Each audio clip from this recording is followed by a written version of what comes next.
Paz do Senhor a todos, amém, irmãos? Que maravilha, estamos hoje na 10ª noite e volta às bases, né? E que bom que o Espírito Santo está nos alinhando através do poder da sua palavra nesses dias tão lindos que Deus tem nos proporcionado. Eu quero ler com você carta do apóstolo Paulo aos Filipenses. Paulo, ou seja, Filipenses, capítulo 1, e o versículo de número 6. Acompanhe na sua Bíblia. Carta do apóstolo Paulo à igreja que está em Filipe, o capítulo é 1 e o versículo 6, muito conhecido o texto. Tendo por certo isso, que aquele que começou a boa obra em vós, o aperfeiçoará até a vinda de nosso Senhor Jesus Cristo. E a igreja diz amém. Tome assento, queridos. Irmãos, algumas coisas, né, Deus vai chamando a nossa atenção. Por exemplo, esse ano, do mês de novembro até do ano que passou até novembro desse ano, está sendo comemorado 80 anos da Igreja Assembleia de Deus aqui em Jaraguá, isso? 80 anos.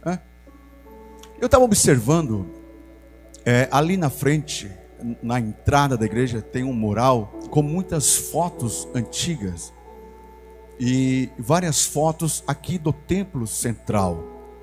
Essa igreja já deve ter mais do que 30 anos, 40 anos, por aí, essa construção aqui, né? E eu observei, queridos, que muita coisa mudou no templo. Eu estou falando desse espaço físico aqui. Quando foi construído, provavelmente não era esse púlpito aqui, de repente não era esse piso, de repente não era esse forro, bem provável que não tinha esse lustre bonito, esse gesso aqui, a pintura era outra, as janelas eram outra, enfim, muita coisa mudou de lá para cá. Eu não acredito na possibilidade que Jesus não vai voltar nos próximos 20 anos. Mas se por acaso Jesus não voltar daqui 20 anos, 30, 40 anos, não serão mais essas cadeiras, esse lustre aqui vai ser coisa passada, não vai ser mais esse gesso. Irmãos, um monte de coisa mudou e vai mudar. Mas existem algumas coisas que não tem como você mexer. É na base. A base está lá. É a mesma base. O piso não é mais o mesmo. Por quê? O piso não é essencial. Tem como você mudar.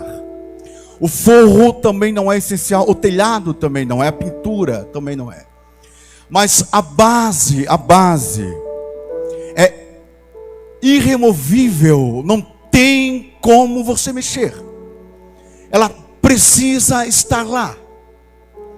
A igreja de Cristo está há quase 2000 anos na terra. No tempo dos apóstolos não tinha um lustre bonito como esse, não tinha um microfone sem fio como esse.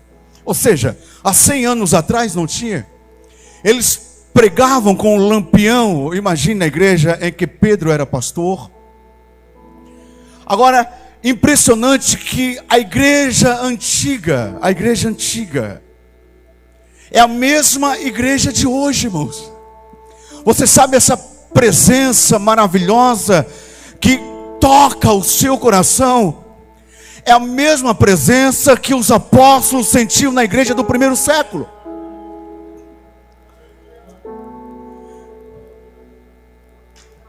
Porque o que faz a diferença é a base. Eu não sou contra a modernidade, não tem problema, irmãos. O que faz a diferença é a presença do Espírito Santo de Deus no nosso meio. Tem muita gente que pensa assim: mas pastor, se a gente mudar um estilo de liturgia de culto, nós mudar toda essa plataforma aqui, a gente colocar umas luzes, fazer um negócio diferente, vir com um estilo musical diferente, isso não vai mudar em nada se não for o Espírito Santo o centro do nosso culto. E se a gente pegar e fazer tudo diferente, a gente pegar os irmãos da gaita de volta, os irmãos do terno xadrez, do cabelo com brilhantina, aqueles hinos antigos, irmãos, também não vai mudar, porque não eram os hinos que faziam a diferença.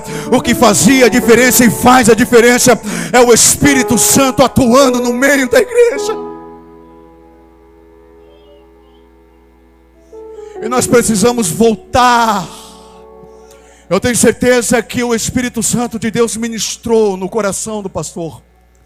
E Deus está nos alinhando durante esses dias. E não se preocupe com o resultado imediato. É o que Deus ministrou no meu coração. Porque o alinhamento não é do dia para a noite. Às vezes a gente pensa que tudo que tem que acontecer vai ter que acontecer hoje aqui, irmãos. Não, senhores. Isso é gradativo, é exatamente isso que eu quero falar. De volta às bases da graça de Deus. O Espírito Santo foi ministrando algumas coisas no meu coração. Nós lemos como texto base Filipenses capítulo 1, versículo 6. Nós vamos trabalhar esse texto aqui. Mas presta atenção. A experiência que o homem tem com a graça de Deus, ela não se resume em uma única vez na vida. Ela não é única. Uma vez você experimentou, uma vez você foi tocado pela graça e ficou por aquela única vez na sua vida. Não, senhores. Ontem um pastor ministrou aqui também e foi falado outras vezes. É uma vida inteira com Deus. Nós lemos Filipenses capítulo 1, versículo 6. Tendo por certo isso, ou seja, certeza absoluta, que aquele que começou a boa obra, aquele quem? O Espírito Santo, o que atua no seio da igreja, o que estava, o que está e o que estará sempre com a igreja. Ou seja, nós temos certeza que aquele que começou a boa obra em nós, que obra é essa? O plano da salvação, da graça de Deus. Ele começa e ele aperfeiçoará. Tem uma outra tradução que vai dizer, ele completará. Até quando? Até a vinda de nosso Senhor Jesus Cristo.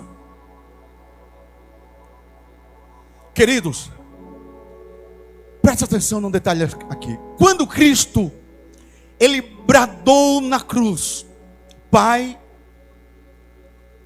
a ti eu entrego o meu espírito, está consumado.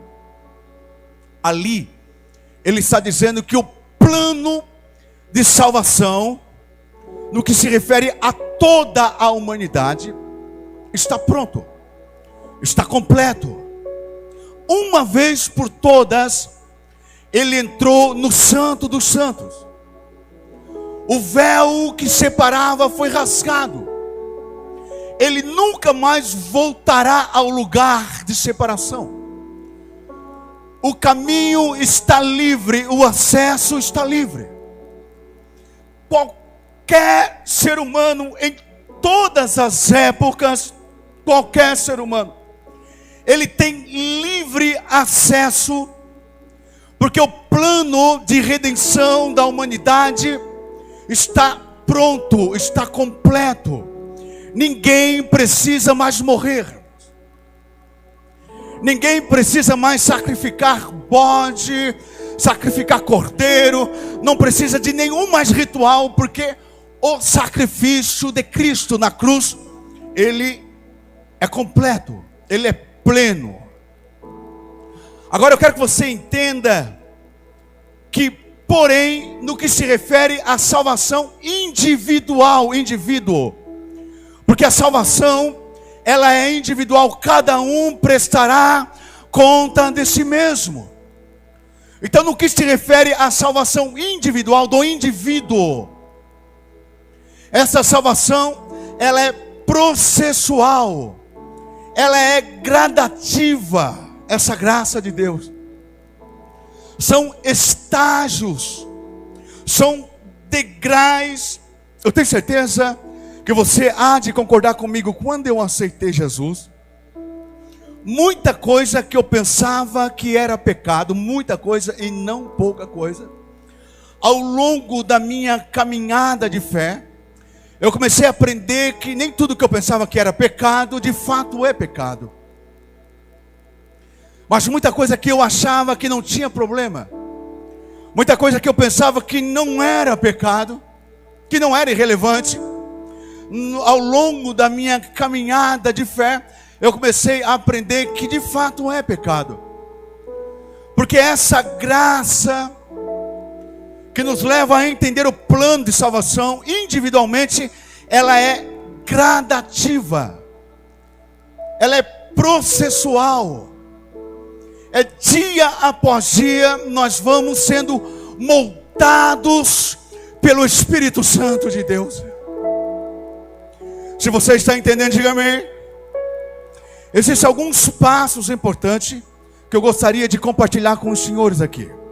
O primeiro passo: o ser humano está depravado. Paulo disse que nós fomos amados por Deus, mesmo nós estando mortos nos nossos pecados e delitos. A situação do homem é de depravação total. Eu devo concordar com isso. O homem está morto. E morto, irmãos, morto é morto.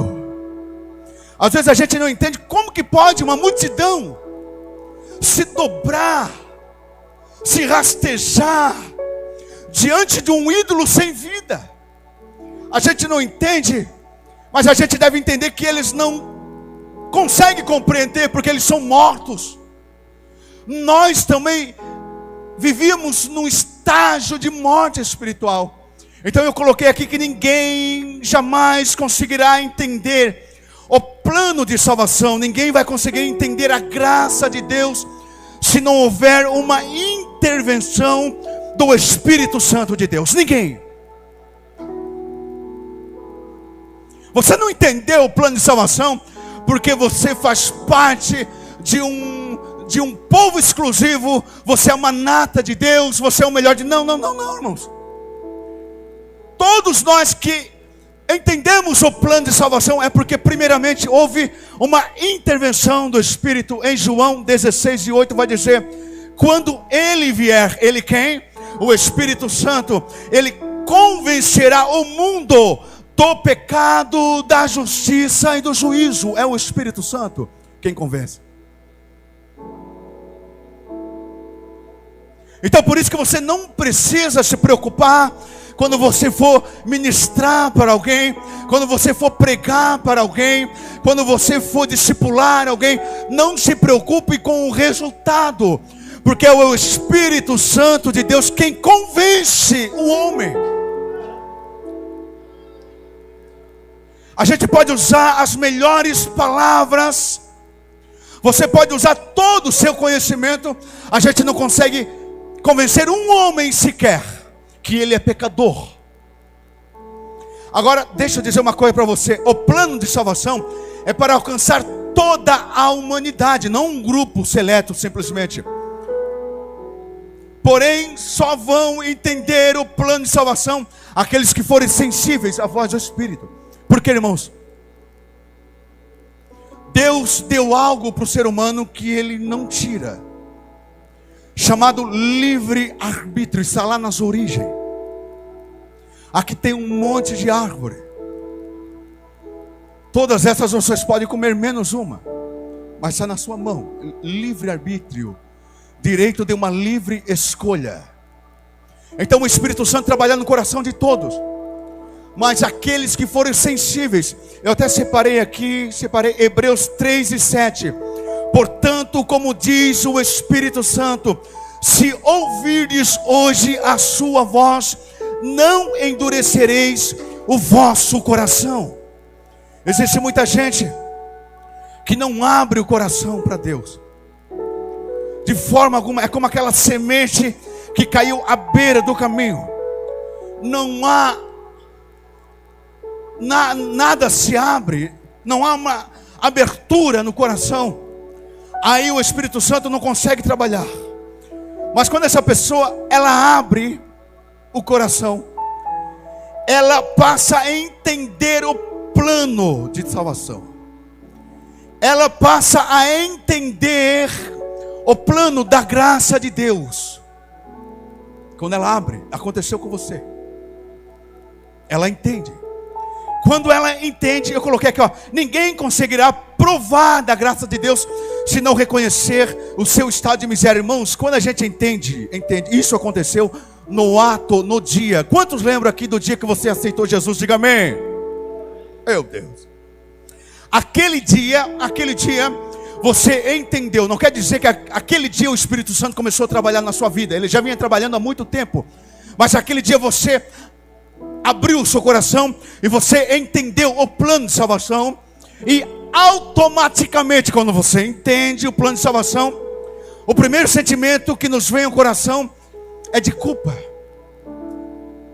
É que nós somos pecadores. É que nós somos o culpado. É que a dívida é nossa. Isso aconteceu com você. Não foi assim que aconteceu, irmãos? Você lembra o dia, pastor Altair, que você se jogou aos pés do altar? O sentimento que a gente teve foi de culpa. Eu sou um pecador, eu sou o culpado.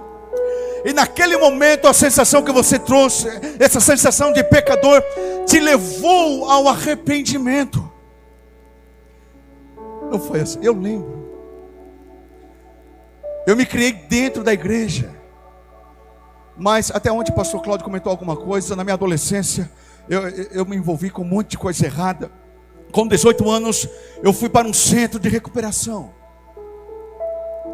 Dentro desse centro de recuperação, cheguei no dia 4 de janeiro de 99. Eu estava com o olho inchado, porque eu tinha me envolvido em algumas brigas.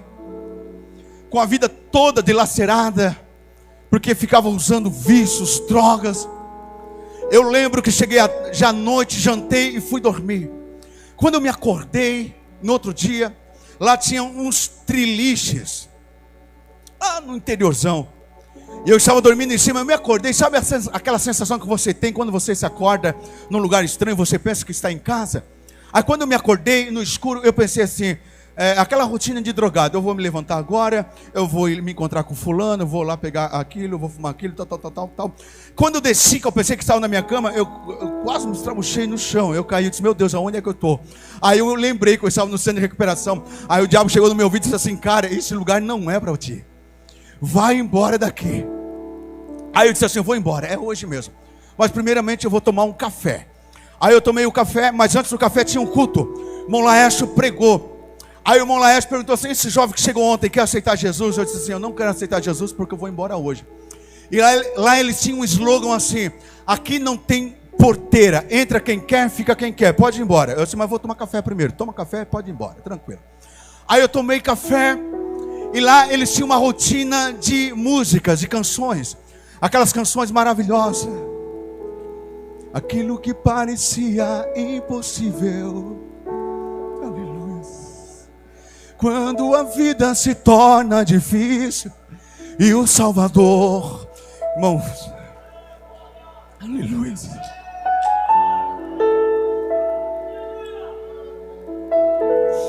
O Espírito Santo começou a me convencer que Ele ainda me amava.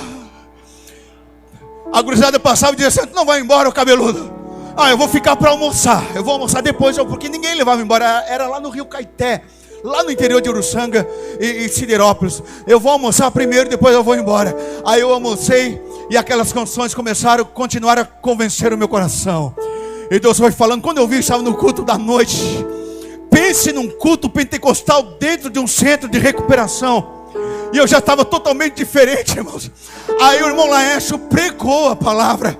E quando faltava 5 minutos para terminar o culto, tocou a sineta. E lá era cronometrado o tempo. Tocou a sineta, 5 minutos, tem que estar todo no refeitório para jantar. E quando tocou a sineta, o irmão Laércio disse, vamos terminando, porque nós temos que jantar. E quando ele ia começar a orar, eu disse assim, irmão Laércio, por favor, não ore sem orar por mim primeiro, porque hoje eu quero aceitar Jesus.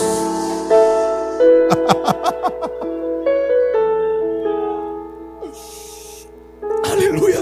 Eu lembro que eu me joguei aos pés do altar. Eu nunca vi tanto, glória a Deus, aqueles só pareciam um coral de anjos. E naquele momento eu senti como que um peso, como que um fardo saísse das minhas costas. Eu me levantei leve dali. Esse é o momento da conversão. Eu vi aqui alguns testemunhos durante a celebração dos 80 anos.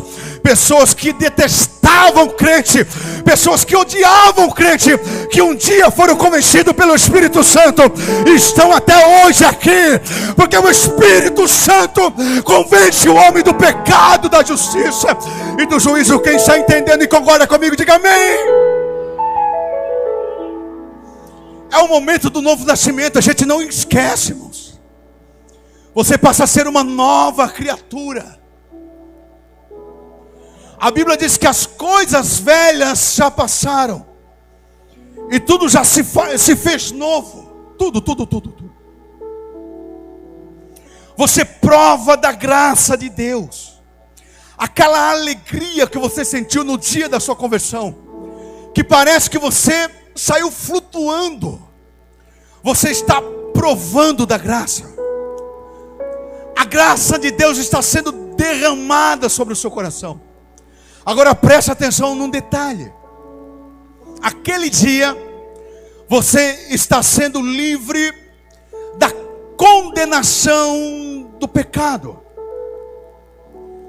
Aí Paulo vai dizer assim, ó, que nenhuma condenação há para os que estão em Cristo. Agora você está em Cristo, você é uma nova criatura. Mas que não andam mais segundo a carne.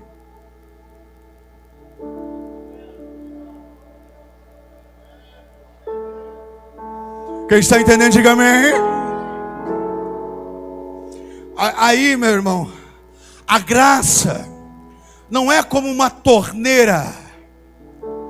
Ou seja, o plano da graça de Deus não é como uma torneira que abre e que fecha. É uma torneira que não para de jorrar. Lembre-se que Paulo disse: aquele que começou, observe a expressão, começou.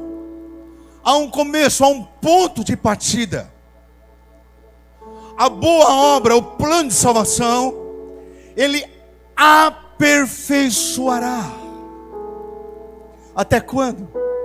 Até o dia da vinda do nosso Senhor Jesus Cristo. É um discipulado contínuo.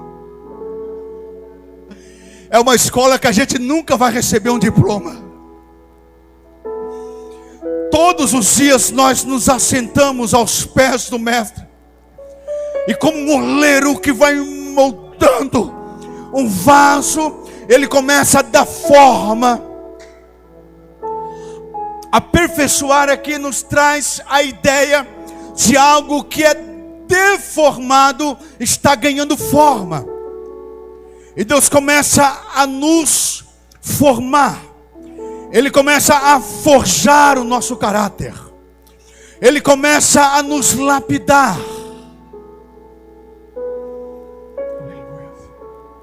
Eu lembro que eu aceitei Jesus a todo vapor. Eu gostava de dar uns glória a Deus bem alto, cantando. E o Espírito Santo começou a me moldar. Eu lembro que ali chegava jovem praticamente todos os dias.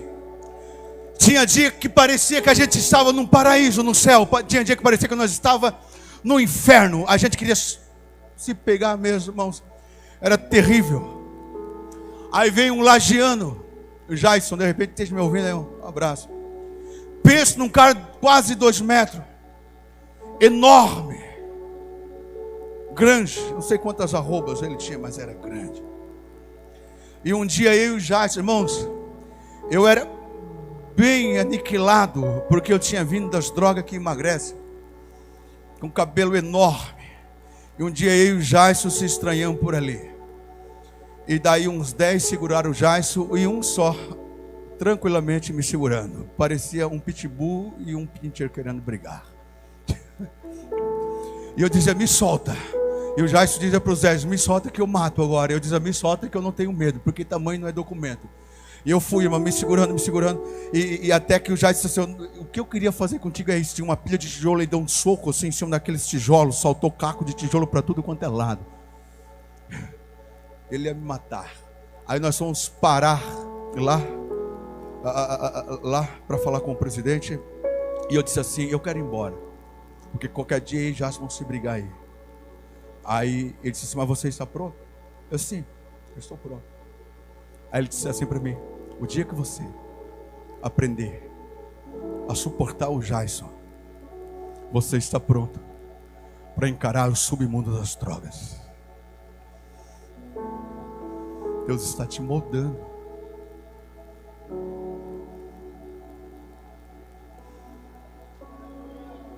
E até hoje eu nunca mais encontrei o Jason, mas sempre a gente encontra alguns Jasons por aí.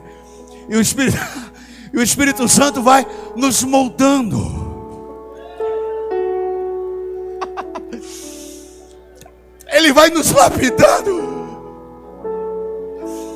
Irmãos, a graça é transformadora. A graça, ela nos transforma. É Deus nos transformando, não como muita gente pregava, de fora para dentro, não, é de dentro para fora. Deus vai lá no interior e arranca e nos faz um vaso novo para ser usado nas suas mãos. É todos os dias. Aleluia. Essa graça transformadora, Ele vai nos aperfeiçoando.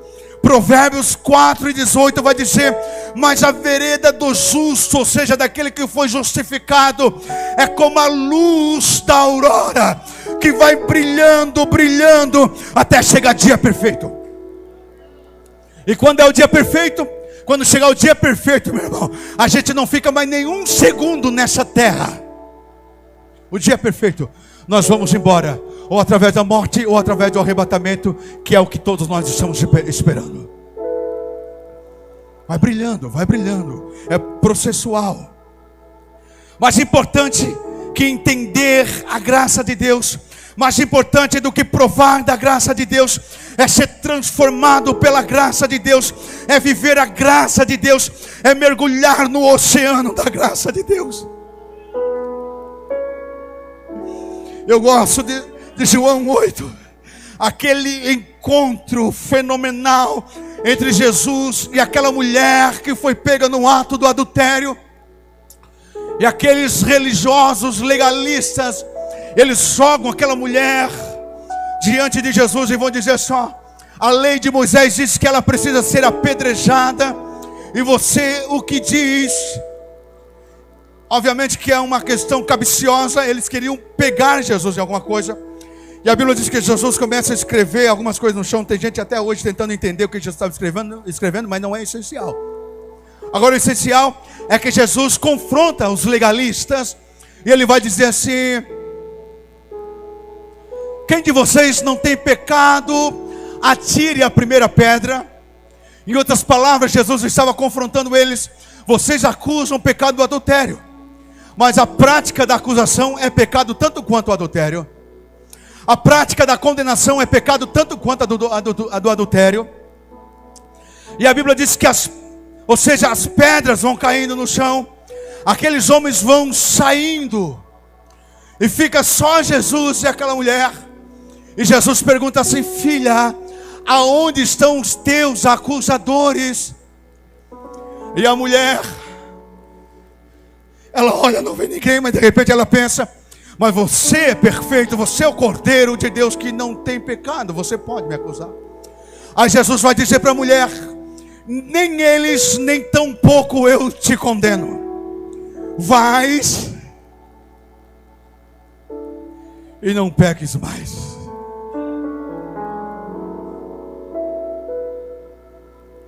Irmãos, o que Deus ministrou no meu coração é que a resposta de Cristo para a mulher é um tapa na cara, porque sempre tem os dois lados, né? De um lado, os legalistas, os que acusam, os que matam. de outro lado, os que banalizam, os seguidores da teologia da graça atualizada, os seguidores da teologia da graça moderna, que pregam, meu irmão, uma graça que fica só numa experiência. Eles tentam romantizar uma graça que me leva a um delírio, que me leva a um lugar de emoção, mas que não me leva ao arrependimento. Jesus vai dizer para a mulher: seja transformada. Ele não acusa a mulher, mas ele também não passa um pano quente no adultério. Até porque adultério era pecado, continuava sendo pecado e ainda é pecado. Você consegue entender? Diga amém. Eles têm uma visão contrária da graça de Deus. Eles veem na graça um motivo para pecar e não conseguem ver a graça como um favor de Deus que nos liberta do pecado. Que visão maluca é essa? Eles vejam a graça de Deus. Nós estamos na dispensação da graça. Aqui não tem legalismo, aqui não tem lei. Virou baderna então. Virou uma anarquia. O que é isso? É relativismo. Estão relativando a graça. Tudo é relativo. O que é errado para você pode não ser errado para mim. O que é errado para mim não é errado para você. Não existe verdade absoluta. É proibido proibir. É proibido colocar regras, porque nós estamos na graça. E quando eu falo de seguidores de uma teologia da graça atualizada, uma graça moderna, eu não estou dizendo simplesmente falando para um público jovem. Porque infelizmente muita gente que já provou da graça, irmãos. Muita gente que já foram até transformado pela graça. Mas em algum momento eles se apostataram da fé. Literalmente. Conscientemente. E eles usam uma expressão muito popular. Mas não me acusa. Mas a mente está morta. E mente morta nada acusa mesmo. Vivem na prática do pecado. Confundem liberdade com libertinagem. Uma vida sem regras, sem limites. Eles veem Cristo, irmãos. É uma galera que vê Cristo, sabe? Uma espécie de um hippie. De um brother da paz e do amor. É mais ou menos assim, cara, sabe de uma coisa? O meu coroa, o meu velho ali da antiga aliança, ele foi muito duro com vocês. Ele pegou pesado. Mas agora aqui é só paz e amor. Irmãos, Jesus, Ele não veio abolir o pecado. Os mesmos pecados que era o pecado na antiga aliança, inclusive alguns até antes da lei, continuava sendo pecado agora na dispensação da graça. Por exemplo, o homicídio. Antes da lei não podia matar, na lei não podia matar. Agora na nova aliança, irmãos, para quem pensa que a graça veio normalizar o pecado, está enganado, está enganado. Porque agora basta simplesmente eu não perdoar o meu irmão. Porque na antiga aliança eu não podia matar, mas agora, além de não poder matar, eu tenho que virar a outra face. Eu tenho que bendizer aquele que me maldiz. Eu tenho que amar aquele que me odeia. Ou seja, é um grau mais elevado ainda. Na antiga aliança, adultério era só a consumação do ato. E agora na nova aliança não precisa nem consumar o ato. Basta cobiçar no seu coração, que já caracteriza adultério. Ou seja, a pegada está mais firme agora. Para quem pensa que é só paz e amor, está totalmente equivocado. Eu coloquei algumas coisas aqui e eu quero terminar com os irmãos. Amar e tolerar são duas coisas totalmente distintas uma da outra. Jesus falou mais não do que sim. Para a mulher ele disse: não peques mais. Para Nicodemos ele disse assim: aquele que não nascer de novo não terá parte comigo. Para os discípulos ele disse: aquele que não se tornar como uma criança não terá parte no meu reino. Que graça é essa que abraça, que acaricia, mas não confronta ninguém, irmãos? Que graça é essa? Que acaricia, que coloca a gente no colo, que faz aviãozinho pra gente, que diz que a gente é bonito, que a gente é especial, mas não transforma a vida de ninguém, não leva ninguém ao arrependimento e uma nova vida em Cristo Jesus. Que graça é essa? Jesus ama todos os pecadores, porém ele nunca tolerou o pecado de ninguém. A graça não nos dá direito de viver na prática do pecado, mas bem pelo contrário, ela nos liberta do poder do pecado, das algemas do pecado. Eu não creio numa graça que toca, mas não muda. Eu não acredito numa graça que toca todo mundo, mas não liberta ninguém. Eu não creio numa graça que emociona, mas não leva ninguém ao arrependimento. Eu não acredito numa graça que nos leva a reconhecer que Jesus entregou a sua vida por nós, mas que não me convence eu entregar a minha vida por amor a Ele. Aleluia. Se Ele renunciou à sua glória por amor de nós, por que nós não nos esvaziamos das concupiscências carnais que nos afastam de Deus por amor a Ele também? Eu não creio numa graça que me faz um simpatizante de Jesus, mas não me transforma em um discípulo de Jesus. Eu não creio numa graça que me leva a reconhecer que sou pecador, mas não me leva a repudiar o pecado. Fique em pé, por favor.